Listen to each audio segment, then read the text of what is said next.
আল্লাহ তাআলা সময়ের কসম করে বলেন, পৃথিবীর সমস্ত মানুষগুলো ক্ষতিগ্রস্ত। ইন্নাল ইনসানা লাফি খুসর, নিশ্চয়ই সমস্ত মানুষগুলো ক্ষতিগ্রস্ত।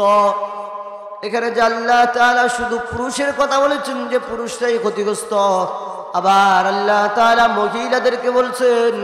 আল্লাহ তাআলা এখানে জমা ব্যবহার করেছেন ইনসান, ইনসান ব্যবহার করে আমার আল্লাহ পৃথিবীর সমস্ত নারী এবং পুরুষদেরকে বলতেছেন ইন্নাল ইনসানা লাফি খুসর, নিশ্চয়ই সমস্ত মানুষগুলো ক্ষতিগ্রস্ত।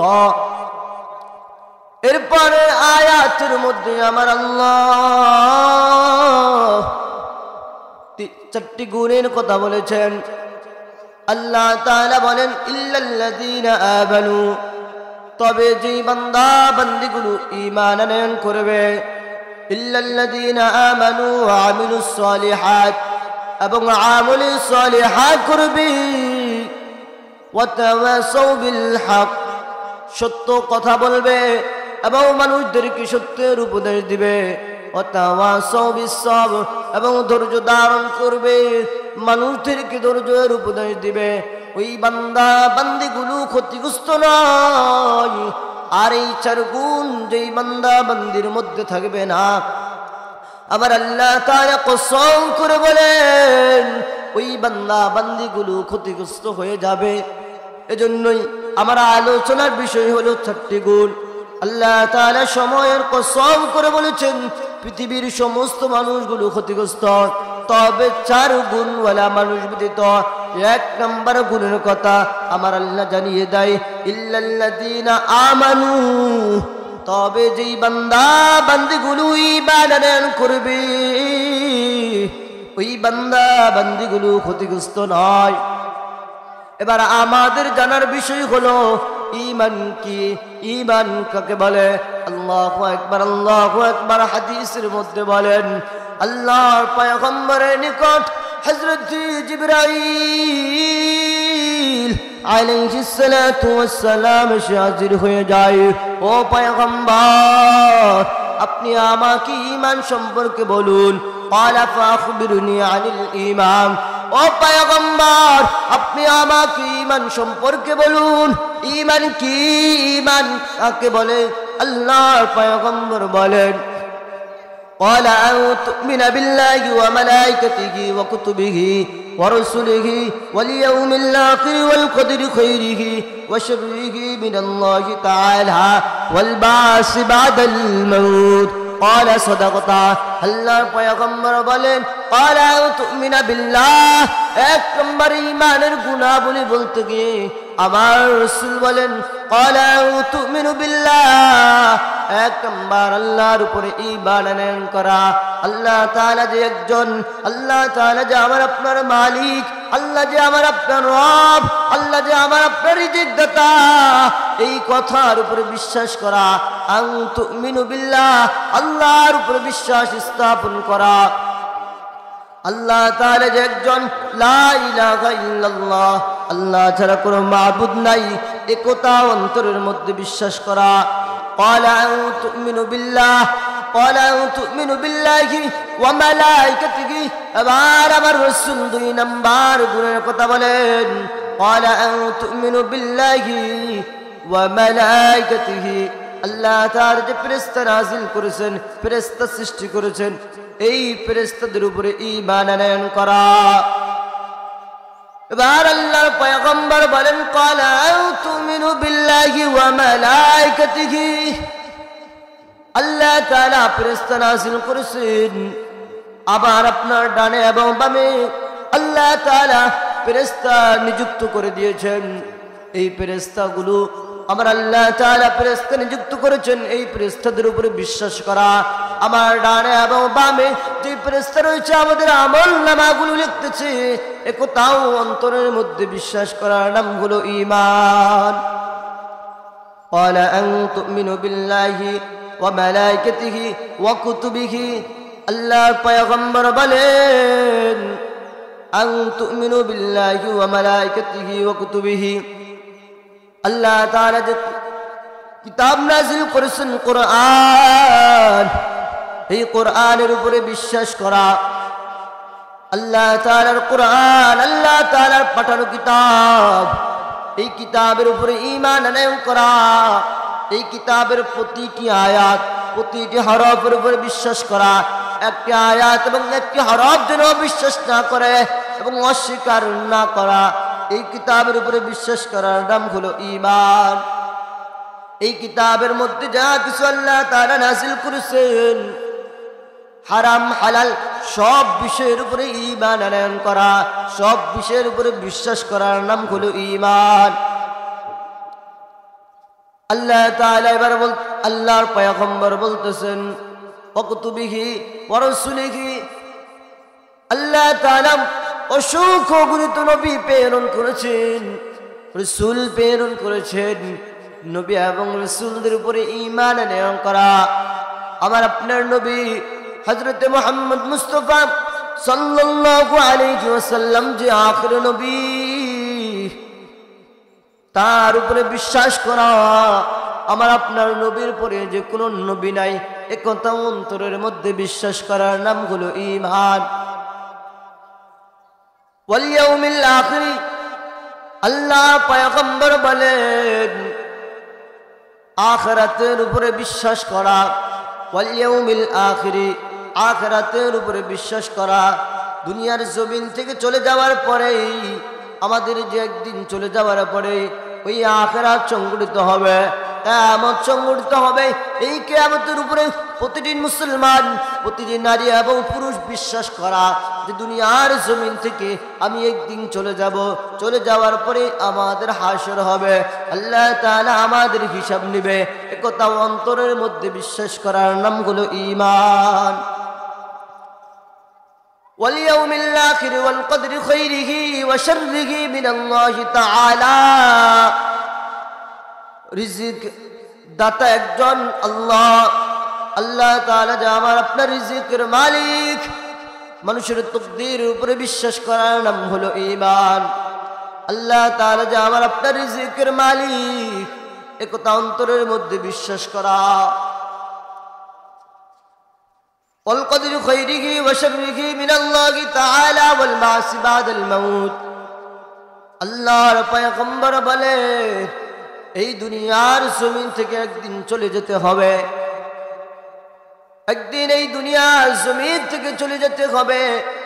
এই কথা অন্তরের মধ্যে বিশ্বাস করার নাম হলো ঈমান। মানুষ দুনিয়ার জমিনে চিরস্থায়ী থাকবে না, কারণ এই জমিনের মধ্যে থাকার জায়গাও না। আল্লাহ তাআলা কুরআনুল কারীমের অসংখ্য গণিত জায়গার মধ্যে বলেন কুল্লু নাফসিন যায়িকাতুল মাউত, প্রত্যেক প্রাণী অবশ্যই অবশ্যই মৃত্যুর স্বাদ গ্রহণ করবে। এজন্যই আমি আপনি দুনিয়ার জমিন থেকে চলে যেতে হবে। আয়োজন এই কথা অন্তরের মধ্যে বিশ্বাস করতে হবে। আল্লাহর পয়গম্বর অনেক হাদিসের মধ্যে বলেন الإيمان بضع وسبعون شعبة فأفضلها قول لا إله إلا الله وأدناها إماطة الأذى عن الطريق والحياء شعبة من الإيمان. আল্লাহর পয়গম্বর অনেক হাদিসের মধ্যে বলেন আল ঈমানু বিদউন ওয়া সাবউনা শুবা, ঈমানের 70টির অধিক পরিমাণ শাখা রয়েছে। ফাযলুহা কাউলু লা ইলাহা ইল্লাল্লাহ, তবে তার মধ্যে উত্তম যেই শাখা রয়েছে সেই শাখার কথা আবার রাসূল জানিয়ে দেয় কাউলু লা ইলাহা ইল্লাল্লাহ, আল্লাহ ছাড়া কোনো মাবুদ নাই, একথা অন্তরের মধ্যে বিশ্বাস করা। قول لا إله إلا الله وأدناها إماطة الأذى عن الطريق, আর সর্বনিম্ন যেই শাখা রয়েছে এই শাখার কথা আমার রাসূল জানিয়ে দেয় রাস্তা থেকে কষ্টদায়ক বস্তুগুলোকে সরিয়ে দেওয়া। ওয়াল হায়াউ শু'বাতুম মিনাল ঈমান, আল্লাহর পয়গম্বর বলেন হায়া এবং লজ্জা মানুষের মধ্যে থাকা এটাও একটি ঈমানের অঙ্গ, ঈমানের শাখা। আল্লাহর পয়গম্বর এই ঈমান সম্পর্কে অন্য একটি হাদিসের মধ্যে বলেন যাক তু'মাল ঈমান মান রাদিয়া বিল্লাহি রাব্বান ওয়া বিল ইসলামি দীনাও ওয়া বিমুহাম্মাদিন সাল্লাল্লাহু আলাইহি ওয়াসাল্লাম নাবিয়্যান ওয়া রাসূলা। আল্লাহর পয়গম্বর বলেন তিনটি গুণ যেই বান্দা বান্দির মধ্যে থাকবে, যাক তু'মাল ঈমান, ওই বান্দা বান্দি ঈমানের মজা পেয়েছে আর স্বাদ পেয়েছে।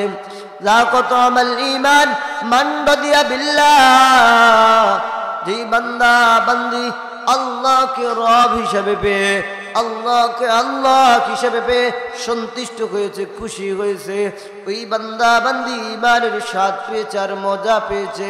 এবার 2 নাম্বার পয়গম্বর বলেন মান রাদিয়া বিল্লাহি রাব্বান ওয়া বিল ইসলামি দীনা, ইসলামকে দ্বীন হিসাবে পেয়ে, ইসলামকে ধর্ম হিসাবে পেয়ে যেই বান্দা বান্দি সন্তুষ্ট হয়েছে, ওই বান্দা বান্দি ঈমানের মজা পেয়েছে। যেই বান্দা বান্দি সন্তুষ্ট হয়েছে, ওই বান্দা বান্দি ঈমানের স্বাদ পেয়েছে।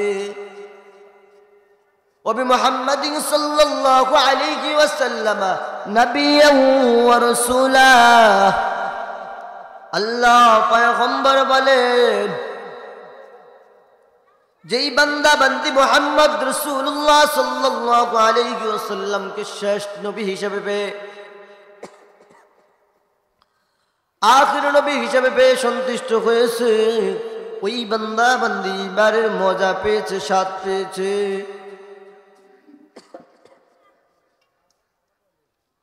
এজন্যই ঈমান অত্যন্ত দামি একটি বিষয়। আল্লাহর পয়গম্বর ঈমান সম্পর্কে কথা বলেছেন। এবার আমি যে আয়াত কারিমা তেলাওয়াত করেছি, আল্লাহ যে আয়াতের মধ্যে 4টি গুণের কথা বলেছেন, 1 নম্বর গুণের কথা হলো ঈমান। ইল্লাল্লাযীনা আমানু, তবে যেই বান্দা বান্দিগুলো ঈমান আনয়ন করবে। ঈমান সম্পর্কে কিছু আলোচনা হলো। এবার 2 নম্বর পয়েন্ট হলো ওয়া আমিলুস সলিহাত, আমলে সলিহা করা। যেই বান্দা বান্দি ঈমান আনয়ন করার পরে আমলে সলিহা করবে, আমার আল্লাহ বলেন ওই বান্দা বান্দি ক্ষতিগ্রস্ত নয়। এবার আমলে সলিহা কি? আমলে সলিহা হলো তুমি এমন এক কাজ করবা, এমন কাজ করা যেই কাজের দ্বারা আল্লাহ নারাজ না হয়। আল্লাহ এবং তার রাসূলকে সন্তুষ্ট করার জন্যই যে কাজগুলো করা হয়, ওই কাজগুলো হলো আমলে সলিহা। এই যে আপনারা এখানে আসছেন, কোরআন ও হাদিসের কথা শুনতেছেন, এটা আমলে সলিহা না কাবুল হতেছে। আল্লাহর পয়গম্বর বলেন এই কোরআনের মজলিস অত্যন্ত দামি একটি মজলিস। এই কোরআনের মধ্যে, যে কোরআনের মজলিসে বসে আল্লাহর পয়গম্বর ওই কোরআনের মজলিসের চারপাশ দিয়ে ফেরেশতা দিয়ে বেষ্টন করে রাখেন। এজন্যই এই কোরআন অত্যন্ত দামি একটি মজলিস। এবার আসেন আল্লাহর পয়গম্বর বলেন, আল্লাহর পয়গম্বর বলেন আল্লাহ এবং তার রাসূলকে বেজার করিয়া, আল্লাহ এবং তার রাসূলকে অসন্তুষ্ট করিয়া দুনিয়ার কোনো কাজ করা হারাম। লা তাআতা লিমাখলুকিন ফি মাসিয়াতিল খালিক। এজন্যই আল্লাহর পয়গম্বর বলেন আল্লাহ এবং তার রাসূলকে অসন্তুষ্ট করে দুনিয়ার কোনো কাজ করা হারাম। আর নেক আমল বলা হয় আল্লাহ এবং তার রাসূলকে সন্তুষ্ট করে যেই কাজগুলো করা হয়, ওই কাজগুলো হলো নেক আমল। যেমন রমজান মাসে রোজা রাখা, মুয়াজ্জিন আযান দেওয়ার পরে মসজিদে গিয়ে নামাজ আদায় করা, দান সদকা করা, এইভাবে যত ভালো কাজগুলো আছে এগুলোকে নেক আমল বলা হয়। 3 নম্বর পয়েন্ট আমার আল্লাহ বলেন ওয়াতাওয়াসাউ বিল হক, সত্য কথা বলা এবং মানুষদেরকে সত্যের উপদেশ দেওয়া। আজ সমাজের মধ্যে সত্য উঠে গেছে, নিজেও সত্য কথা বলি না, মানুষদেরকে সত্যের উপদেশও দেই না। এজন্যই আল্লাহ বলেন যেই বান্দা বান্দিগুলো সত্য কথা বলবে না, সেই বান্দা বান্দিগুলো সত্য কথা থেকে দূরে থাকবে, ওই বান্দা বান্দি ক্ষতিগ্রস্তদের অন্তর্ভুক্ত হয়ে যাবে। এজন্যই সত্য কথা বলা অনেক দামি, সত্য কথা অনেক দামি একটি কথা। এজন্যই আমাদের মধ্যে সত্য কথা বেশি বেশি বলতে হবে। সত্য কথা ছাড়া যদি মিথ্যা বলি, আল্লাহর পয়গম্বর অন্য হাদিসের মধ্যে বলেন মিথ্যা কথা বলা হলো মুনাফিকের আলামত। এজন্যই মুনাফিকের স্থান হলো ইন্নাল মুনাফিকিনা ফিদ দারকিল আসফালি মিনান নার, মুনাফিকের স্থান হলো জাহান্নামের তলদেশে। যদি আমি আপনি মিথ্যা কথা বলি তাহলে আমাদের অবস্থাটা হবে জাহান্নামের তলদেশে যেতে হবে। এজন্যই সত্য কথা বলা 4 নাম্বার পয়েন্ট। আমার আল্লাহ বলেন ওয়াতাওয়াসাউ বিস-সাবর, ধৈর্য ধারণ করা। বিপদ যখন চলে আসবে তখন ধৈর্য ধারণ করা। এবং আপনার পাড়া প্রতিবেশী আত্মীয় স্বজন যখন বিপদে পড়ে যাবে তাদেরকেও ধৈর্যের উপদেশ দেওয়া, ধৈর্য ধারণ করা এবং ধৈর্যের উপদেশ দেওয়া, এটা আল্লাহ তাআলা একটি গুণ। এটা আল্লাহ তাআলা বলেছেন গুণের মধ্যে একটি গুণ। 4টি গুণের মধ্যে একটি গুণ হলো ধৈর্য ধারণ করা। আর ধৈর্য ধারণ আজ আমাদের মধ্যে নাই। মানুষ যখন বিপদে পড়ে যায় তখন মানুষ ধৈর্য খারাপ হয়ে যায়। ধৈর্য ধারণ করলে আল্লাহ তাআলা বলেন যেই বান্দা বান্দিগুলো বিপদে মুসিবতে ধৈর্য ধারণ করবে ওই বান্দা বান্দিগুলো ক্ষতিগ্রস্ত নয়। তাহলে আমি যে 4টি গুণের কথা বলেছি, 1 নম্বর গুণের কথা আল্লাহ বলেন ইল্লাল্লাযীনা আমানু, তবে যারা ঈমান আনয়ন করেছে, ওয়া আমিলুস সলিহাত, এবং আমলে সলিহা করেছে, ওয়া তাওয়াসাউ বিল হক, সত্য কথা বলেছে এবং মানুষদেরকে সত্যের উপদেশ দিয়েছে, ওয়া তাওয়াসাউ বিস-সাবর, ধৈর্য ধারণ করেছে এবং মানুষদেরকে ধৈর্যের উপদেশ দিয়েছে। এই 4টি গুণ যেই বান্দা বান্দির মধ্যে থাকবে ওই বান্দা বান্দি ক্ষতিগ্রস্ত হবে না। তবে এই 4টি গুণ যেই বান্দা বান্দির মধ্যে থাকবে না, আবার আল্লাহ সূরার শুরুতে কসম করেছেন, সময়ের কসম করে আমার আল্লাহ বলেন ইন্নাল ইনসানা লাফি খুসর, নিশ্চয়ই সমস্ত মানুষগুলো ক্ষতিগ্রস্ত। তাহলে 4টি গুণ যেই বান্দা বান্দির মধ্যে থাকবে না, আমার আল্লাহ কসম করে বলেছেন ওই 4টি ওই বান্দা বান্দিগুলো ক্ষতিগ্রস্ত। তাহলে এই 4টি গুণ আমাদের অর্জন করতে হবে। 1 নম্বর গুণ হলো ঈমান। আমাকে আপনাকে বেশি বেশি ঈমান আনয়ন করতে হবে, আমাকে আপনাকে ঈমান আনয়ন করতে হবে। আর যেই বান্দা বান্দিগুলো ঈমান আনয়ন করবে না ওই বান্দা বান্দিগুলো ক্ষতিগ্রস্ত হয়ে যাবে। আর যেই বান্দা বান্দিগুলো ক্ষতিগ্রস্ত হয়ে যাবে ওই বান্দা বান্দিগুলো জাহান্নাম ছাড়া উপায় নাই। ওই বান্দা বান্দিগুলো জাহান্নামে যেতে হবে। আর জাহান্নাম অত্যন্ত ভয়ঙ্কর একটা আযাব। জাহান্নাম একটা ভয়ঙ্কর জায়গা। জাহান্নামের গভীরতা কেমন? হযরত আবু হুরায়রা রাদিয়াল্লাহু তাআলা আনহু থেকে বর্ণনা, তিনি বলেন আমরা নবীজি সাল্লাল্লাহু আলাইহি ওয়াসাল্লামের দরবারে উপস্থিত ছিলাম। হঠাৎ করে একটা শব্দ শুনতে পেলাম। আল্লাহর পয়গম্বর আমাদেরকে ডেকে বলেন, ও সাহাবীরা, তোমরা কি জানো এই শব্দটা কিসের শব্দ? হযরত আবু হুরায়রা রাদিয়াল্লাহু তাআলা আনহু বলেন, আমরা বললাম আল্লাহু আ'লামু ওয়া রাসূলুহু, এটা কিসের শব্দ এই সম্পর্কে আল্লাহ এবং তার রাসূলই ভালো জানেন। আল্লাহর পয়গম্বর হযরত আবু হুরায়রা রাদিয়াল্লাহু তাআলা আনহুকে ডেকে বলেন, সাহাবায়ে কেরামদেরকে ডেকে বলেন, ও সাহাবীরা তোমরা শুনে নাও, এটা এমন একটি শব্দ আল্লাহ তাআলা 70 বছর আগে জাহান্নামের পূর্ব থেকেই একটি জাহান্নামের মধ্যে একটি পাথর নিক্ষেপ করেন। পাথর নিক্ষেপ করার পরেই এই জাহান্নামের তলদেশে 70 বছর পরে আজ এই পাথর তলদেশে গিয়ে পৌঁছেছে। তাহলে এত গভীর জাহান্নামের গভীরতা এত কঠিন, এত বেশি, 70 বছর পর্যন্ত এই পাথর গোড়াতে গোড়াতে আজ তলদেশে পর্যন্ত পৌঁছেছে। এজন্য এই জাহান্নামে চলে যেতে হবে যদি আমি আপনি 4টি গুণ না আনয়ন করি। 1 নম্বর গুণের কথা হলো ঈমান, 2 নম্বর হলো নেক আমল, 3 নম্বর হলো সত্য কথা বলা, 4 নম্বর হলো বিপদ আপদ মুসিবতের সময় আমাদের যুদ্ধ করতে হবে। এজন্যই আল্লাহ তাআলা বেশি বেশি আমাদেরকে ধৈর্য ধারণ করার তৌফিক দেয়। তো আমি আপনাদের সামনে অল্প কিছু সময় যে কথাগুলো বলেছি, সর্বপ্রথম আমার সহ আপনাদের সকলকে আমল করার তৌফিক দান করুক। সকলে বলে আমিন। ওয়া আখির দাওয়ানা আলহামদুলিল্লাহি রাব্বিল আলামিন।